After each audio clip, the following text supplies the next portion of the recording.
विधवा व परित्यक्त्या महिलांचे 8 ते 9 महिन्यांपासून रखडलेले पेन्शन अनुदान तात्काळ वितरित करावे या प्रमुख मागणीसाठी भारतीय कम्युनिस्ट पक्षाच्या वतीने सोमवारी इचलकरंजी तहसील कार्यालयावर विराट मोर्चा काढण्यात आला। महात्मा गांधी पुतळा परिसरातून मोर्चाला प्रारंभ झाला। यावेळी आंदोलनकर्त्यांनी शासन आणि प्रशासनाविरोधात जोरदार घोषणाबाजी करत तहसील कार्यालयावर धडक दिली।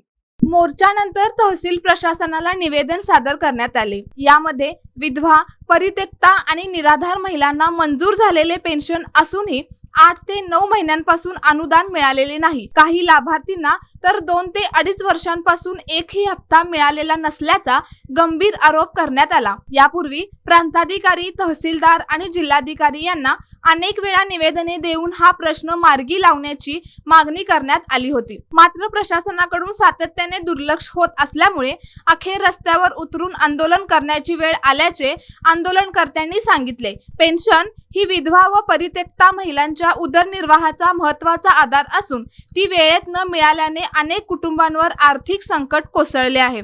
त्यामुळे शासनाने तातडीने रखडलेले सर्व अनुदान वितरित करून लाभार्थींना दिलासा द्यावा अशी मागणी यावेळी करण्यात आली। यावेळी आंदोलनकर्त्यांनी प्रशासनाला स्पष्ट इशारा देत सांगितले की चर्चेतून तातडीने तोडगा न निघाल्यास आणि रखडलेले अनुदान त्वरित वितरित न झाल्यास भारतीय कम्युनिस्ट पक्षाच्या वतीने बेमुदत आंदोलन छेडण्यात येईल। या आंदोलनात पक्षाचे पदाधिकारी, महिला आणि कार्यकर्त्यांनी मोठ्या संख्येने सहभाग घेतला।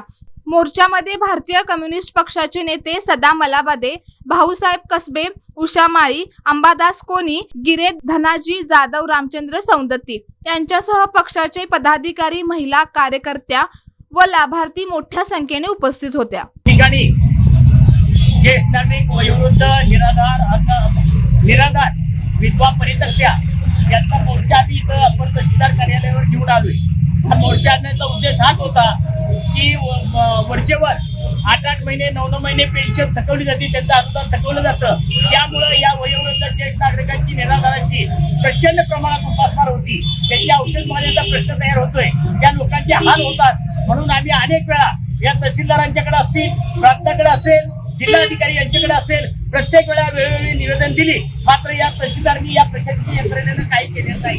आम्ही अनेक वेळा यांना सांगतोय की बाबा या लोकांचं 8-8 महिने, 9-9 महिने अशी यांची अनुदान मिळत नाही।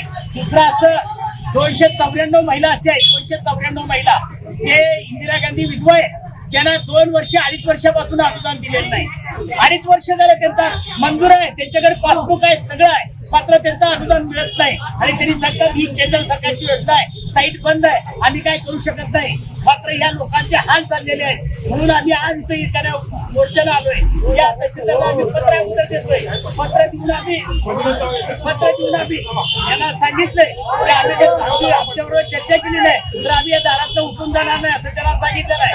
आमच्याबरोबर सविस्तर चर्चा झाली ठीक, नाहीतर आम्ही बेमुदतीने